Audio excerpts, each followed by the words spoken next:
માળિયાહાટીના અમરાપુર ગામે bank of બરોડાની સામે ગામ સમસ્ત વિઘ્નહર્તા દેવની સ્થાપના કરી રંગેચંગે ગણેશ મહોત્સવ ઉજવાયો। પ્રાપ્ત વિગતો મુજબ અમરાપુર ગામે બેંક ઓફ બરોડાની ગામે સમસ્ત દુંદાળા દેવની સ્થાપના કરી ભક્તિભાવપૂર્વક ઉત્સાહભેર ગણેશ ચતુર્થીનો તહેવાર મનાવવામાં આવ્યો।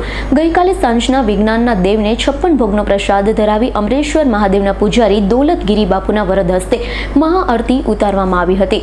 તો આ પ્રસંગે ગણેશ પંડાલના મિત્રો દ્વારા બેન્ડ પાર્ટીના સથવારે ભક્તિભાવપૂર્વક ગણેશમય બની ઝૂમી ઉઠ્યા તેમજ મોટી સંખ્યામાં ભાવિ ભક્તો ઉપસ્થિત રહ્યા હતા। ગણેશ પંડાલના મિત્રો દ્વારા બેંક ઓફ બરોડાની સામે દર વર્ષે વિઘ્નહર્તા દેવને સ્થાપના કરવામાં આવે છે। ગણેશ ચતુર્થીનો તહેવાર 9 દિવસ માટે ધૂન ભજન તેમજ બહેનો દ્વારા સત્સંગ કીર્તન સહિતના ધાર્મિક કાર્યક્રમો કરવામાં આવે છે। આસ્થાભેર 9 દિવસ પૂરા થાય ત્યારે વિઘ્નહર્તા દેવને ભારે હૈયે વિદાય આપવામાં આવે છે। ફરી આવતા વર્ષે વહેલા પધારવા આહવાન કરવામાં આવે છે। તો આ પ્રસંગે અમરાપુરના સરપંચ ભૈલુભાઈ સોલંકી સહિત મોટી સંખ્યામાં આગેવાન ઉપસ્થિત રહી ગણેશ મહોત્સવને યાદગાર બનાવ્યો હતો। આજરોજ અમારા શંકર મંદિરના પૂજારી શ્રી દોલા બાપુના હસ્તે મહાઆરતીની જે અહીંથી ભગવાનનો એક ફૂલ પુષ્પ વર્ષા થઈ અને સમસ્ત ગામે તેમનો લાભ લીધો તે બદલ સમસ્ત ગામજનોનો આભાર માનીએ છીએ અને સમસ્ત આ લોકો જે પંકજ કારિયાનો રિપોર્ટ S9 ન્યૂઝ માળિયાહાટીના।